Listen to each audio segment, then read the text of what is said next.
Can he sing or dance? I didn't hear anything. I'm so excited. My name is Don Buck from Linn County, Iowa, and it's a pleasure to introduce a strong conservative who comes from a small farming community called Paint Creek. He grew up on a cotton farm and that took part in 4-H and eventually earned the rank of Eagle Scout. He served our country as a pilot in the United States Air Force and has served the state of Texas as governor for more than a decade. His home state has created more than 1 million jobs during his tenure as governor, and even as the Americans have lost jobs. Please welcome America's jobs governor and a candidate for Republican nomination and president, Governor Rick Perry.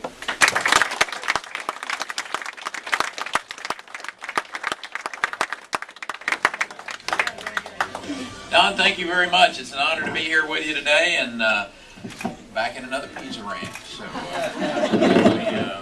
we've kind of enjoyed them as we've gone across the state. So anyway, I'm looking forward to seeing the Manchester courthouse. I guess is the main kind of one of the main attractions here. A beautiful. I was looking up on the computer just to kind of get a little bit of the taste. How many of you are involved in the ag business? Good, yeah. The rest of you, I'll put your hand up too. I said, if you're eating, you're involved in agriculture. So, that's what, growing up out on the farm in Haskell County, it was about 200 miles west of Fort Worth and 16 miles from the closest place that had a post office, actually. So we were pretty far out in the country. So through the years working on that farm, I understood the values that come out of communities like Manchester. Haskell was a little bit smaller than the size of you all. They were about 4,000, I think, and so we lived 16 miles out. Paint Creek had a little community. Well, actually, there wasn't anything there except a school, Farnham Market Road. Across the Farnham Market Road, and there was a Methodist church and a Baptist church. Your choice. So, and that was it. But when I wasn't going to school, obviously I was involved in 4-H, as Don shared with you, and Boy Scouts, and that was kind of that was my life until I had the opportunity to go off to college to be my intention was to be a veterinarian. That had kind of been my dream all my life, to go off to Texas A&M and get a degree, become a veterinarian, and I got introduced to organic chemistry. And that kind of gave me a little direction in life. And, the Vietnam War was still going on, so I volunteered to had a contract with the United States Air Force to fly, and left. I guess one of the few times I really left Texas for an extended period of time was the first time I went on rotation and lived in England. Flew all through the European theater, and it's when I started really realizing what an incredible country we live in, and the freedoms that we have, and how people in other parts of the world really they'd do just about anything to have what we've had in this country, and our founding fathers and what they put together, and the freedoms and that Constitution that we have that's lived over 200 plus years, and and what we've seen happen in this country, frankly, over about the last century, is as our government's gotten bigger and bigger in Washington, D.C., our liberties and our freedoms have gotten smaller and smaller. And that's really what this campaign's about. We're going to have someone to step into the White House, an outsider who truly believes that we've got more taxes and more regulation and more government than most Americans want, and to have an outsider who's got the courage to walk into Washington D.C. and really make a difference. And I tell people, I said, we don't have to settle for what we've had. We don't have to settle for another you know, the choice shouldn't be between a Democrat spendaholic and a Republican spendaholic. We need to make the decision that we're not going to settle for candidates who support bailouts and these wasteful earmarks. That needs to be what this election's really about. And we don't have to resign ourselves to this gross abuses of the permanent bureaucracy that seems to be built in Washington, D.C.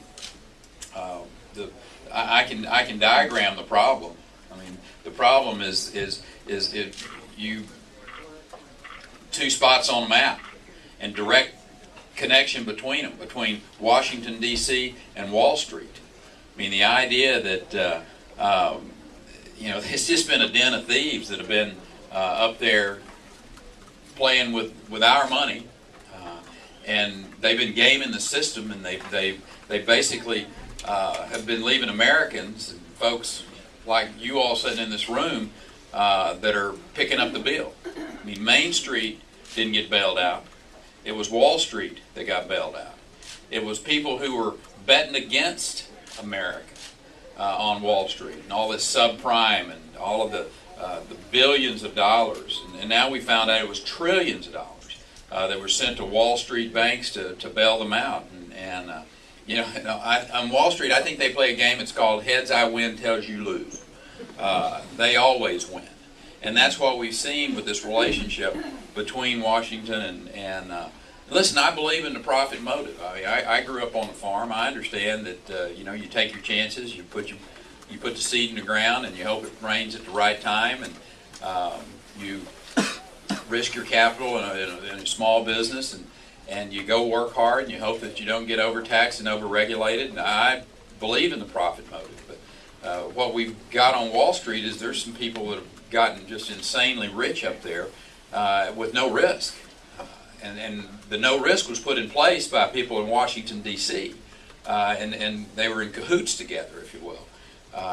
This Wall Street bailout is the single biggest act of theft in American history.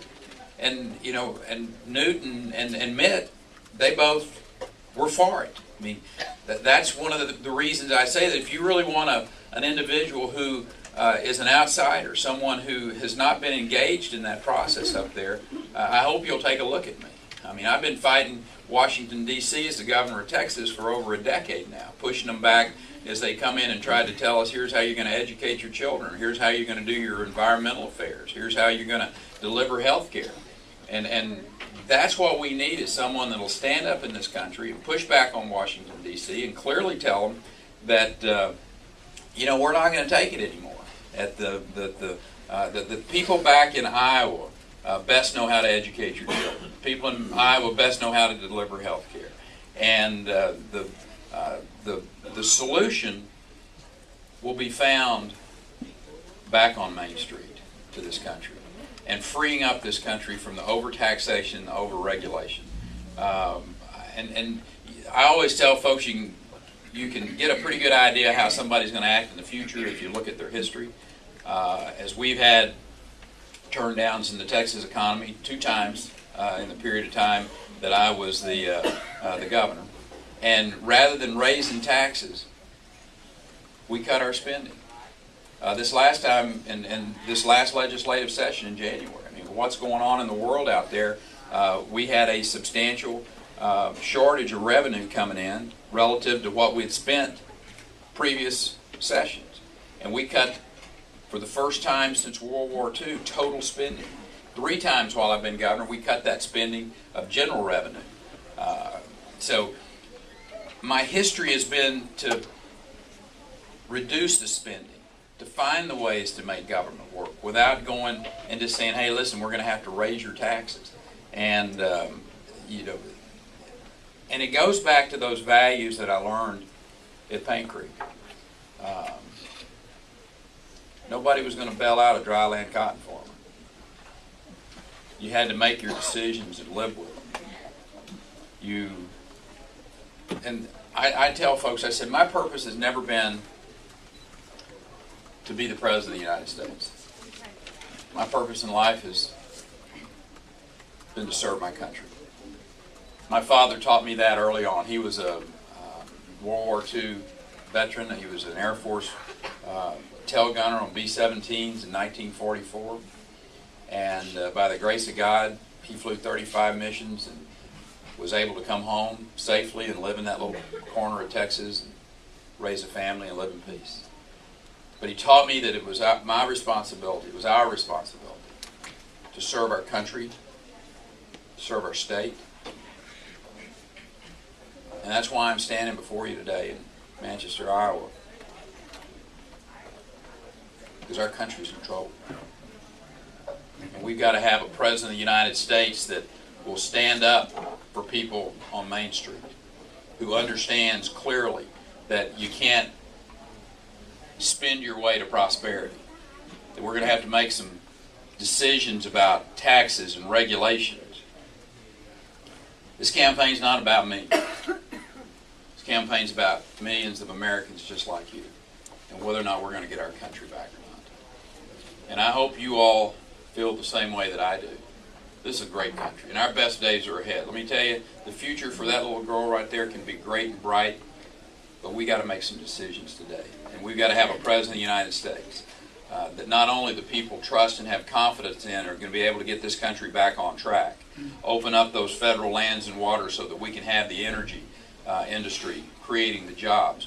That pipeline from Canada down through the middle of the United States to create the jobs of just putting that pipeline in and then making us more dependent upon domestic sources of energy and getting the jobs that can be created and having less dependence upon foreign countries that we spend hundreds of billions of dollars a year with buying their foreign oil. Countries in some cases that don't have America's interest in mind at all. They're hostile to our way of life.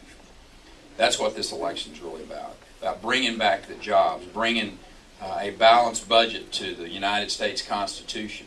I happen to think it makes all the sense in the world to have a part-time Congress in Washington, D.C. Why we need to have them up there all the time with full-time salaries, with full-time staffs, and spending full-time and spending all of our money is beyond me.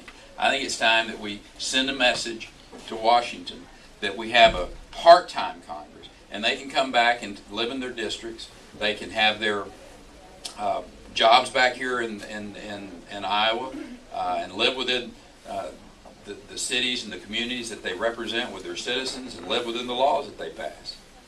We do that in the Texas legislature. Our legislature meets for 140 days every other year. You keep in mind, we're the 13th largest economy in the world. I mean, this will work in Washington, D.C. as well. But we're going to have someone who will lead that charge, stand up and go across this country and campaign for a balanced budget amendment to the United States Constitution, campaign for a part-time Congress. And I'm willing to do that because I think this country, our country's future is at stake. And so I want to thank you for joining me here at lunch today, but I want to challenge you. I want to challenge you that this isn't about me. It's about us. It's about us together getting our country back. And I'll say this in closing as I open up for some questions. If you'll have my back on January the 3rd at the caucuses here in Iowa, I'll have your back for the next 4 years in Washington, D.C. God bless you. Thank you.